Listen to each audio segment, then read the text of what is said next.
Bismillahirrahmanirrahim. Assalamualaikum warahmatullahi wabarakatuh.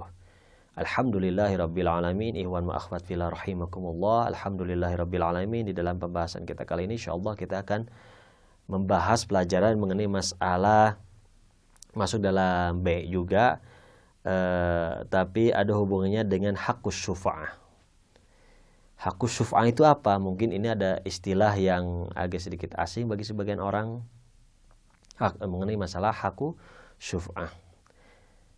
Dan di dalam syar'i ini ditentukan dan juga dibolehkan, ya. Kita insya Allah akan urutkan ya pembahasan mengenai masalah definisinya, pembahasan mengenai masalah syarat-syaratnya, dan juga pembahasan mengenai masail atau masalah-masalah yang hubungannya dengan haqqus syuf'ah, dan juga pembahasan mengenai masalah hal-hal yang bisa menjatuhkan atau menghilangkan haqqus syuf'ah tersebut. Adapun pembahasan pertama ini pembahasan mengenai masalah ta'rif atau definisi.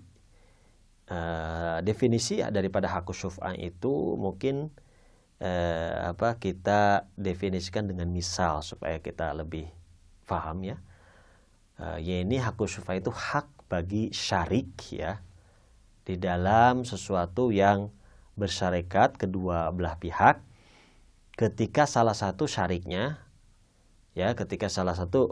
itu menjual bagian yang syarikat tersebut kepada pihak lain, dan syarik yang lainnya memiliki hak syuf'ah, ya, dia sebagai syafi'nya, yaitu syafi' yang memiliki hak syuf'ah itu untuk datang kepada pembeli, ya, dan menyerahkan uangnya dan mengambil daripada bagian tersebut. Jadi sepenuhnya milik daripada syarik yang tersebut. Misal ada sebuah tanah dibagi secara persentase, ya, dibagi secara persentase, ya, ini kasrul musya, ya, kasrul musya, bukan dibagi secara tafkik atau dibagi secara jelas. Misalnya ini tanah bagian utara sekian sampai sekian adalah milik Anda, ini bagian itu bukan syarik lagi. Ya, itu udah terpisah. Tetapi tanah belum dibagi, tapi setengahnya adalah milik pihak A, setengahnya adalah milik pihak B. Ini namanya syarikat. Ya, bersyarikat di sini. Jadi bukan secara tafkik yang sudah dijelaskan, tapi hanya persentase saja. Nah, kan setiap orang memiliki hak setengah daripada tanah tersebut. Sebagian orang yang pertama ini, yang syarik yang pertama ini, ya, temannya ini, itu menjual setengahnya kepada pihak ketiga, ya. Maka istilahnya syarik yang lainnya, ya, ini temannya tersebut memiliki hak syuf'ah. Hak syuf'ah tersebut bagaimana? Ya, ini mengambil bagian setengahnya dari pihak syarik yang telah dijual tersebut dan menyerahkan kepada pembeli. Ketika menyerahkan ke pembeli, maka teman yang kedua ini, ya, yang sebelumnya syarik dengan teman yang pertama ini memiliki sepenuhnya daripada tanah, tetapi dia harus menyerahkan uang kepada pembeli tersebut.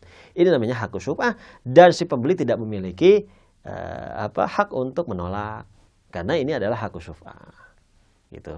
Misalnya saya sudah beli, misal tidak bisa saya serahkan lagi, nggak bisa, karena ini adalah syarikat, ya, dan si penjual, ya, si penjual tersebut, syarik yang kedua tersebut, ya, temannya tersebut itu memiliki hak, dan si pembeli tidak memiliki hak untuk menolak, gitu.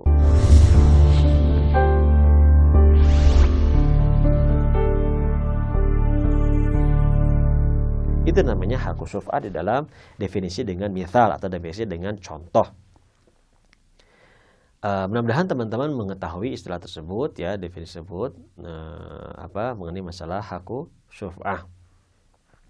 Tetapi tidak sembarang, tentunya dalam masalah ini ada syarat-syarat haqqus syuf'ah.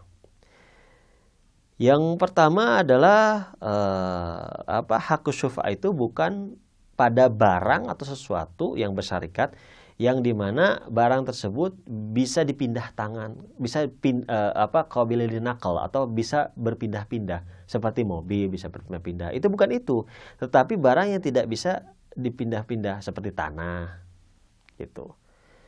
Misalnya, ataupun misalnya pohon, gitu.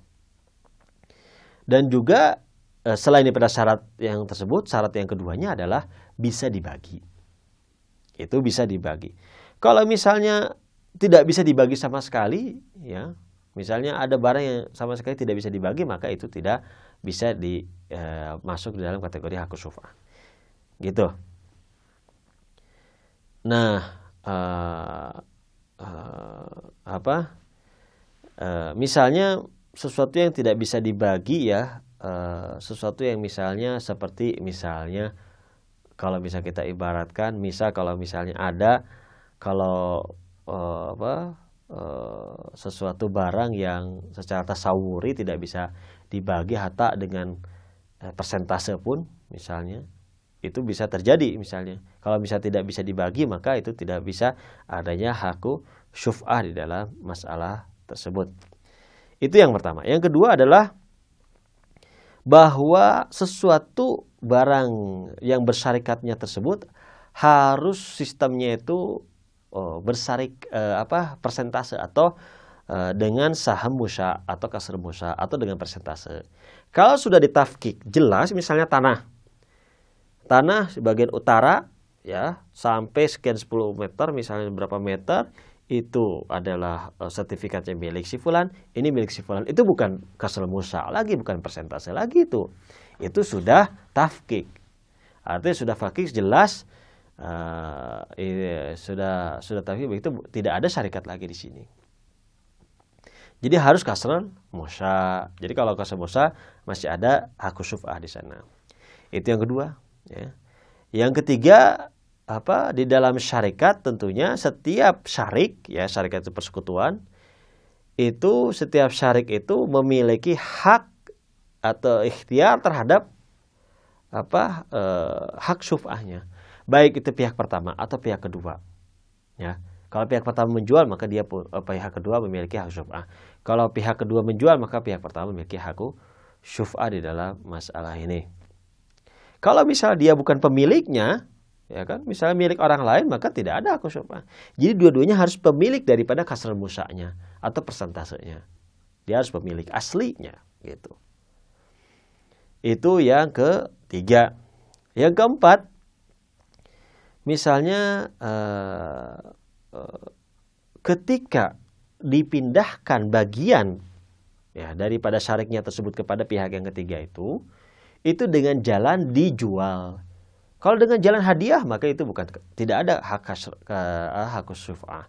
Misalnya pihak pertama, pihak kedua. Pihak pertama itu menghadiahkan bagian, yakni setengahnya tanah tersebut, kepada pihak ketiga. Maka ini tidak ada hak syuf'ah bagi pihak kedua. Kenapa? Karena ini bukan jual, tapi ini adalah hadiah. Jadi harus dijual. Gitu. Itu yang keempat. Yang kelima adalah harus 2 orang. Kalau lebih dari dua orang, ini tidak ada hak syuf'ah di dalam masalah ini. Yang keenam,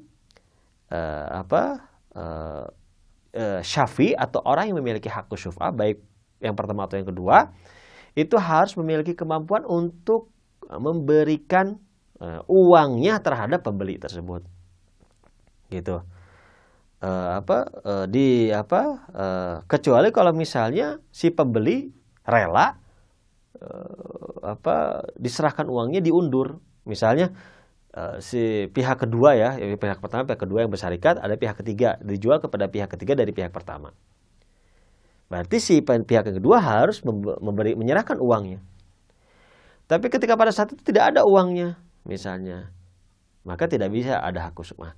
Kecuali kalau si pembeli tersebut bersabar untuk menunggu sampai adanya uang untuk menyerahkan uangnya dan mengembalikan bagian tanah kepada pihak kedua seluruhnya. Jadi seluruhnya dia mendapatkan.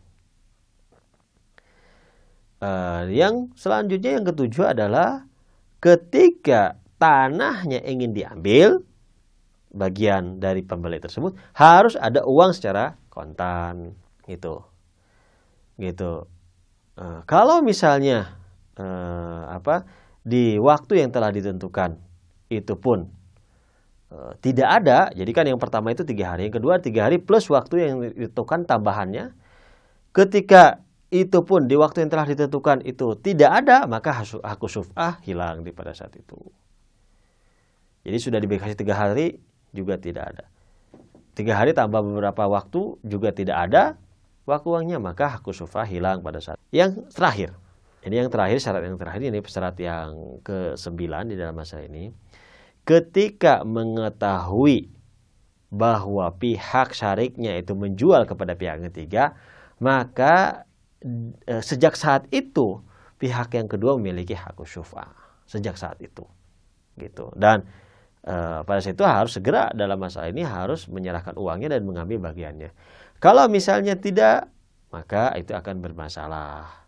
Insya Allah dalam pertemuan selanjutnya kita akan melanjutkan pembahasan sedikit mengenai permasalahan mengenai masalah hakku syuf'ah dan juga hal yang hubungannya dengan hal-hal yang bisa menyeruntuhkan atau menghilangkan hakku syuf'ah. Dan kalau ada waktu kita akan lanjutkan ke dalam masalah al-khayar. Itulah saja mungkin pembahasan dari pertemuan kita kali ini.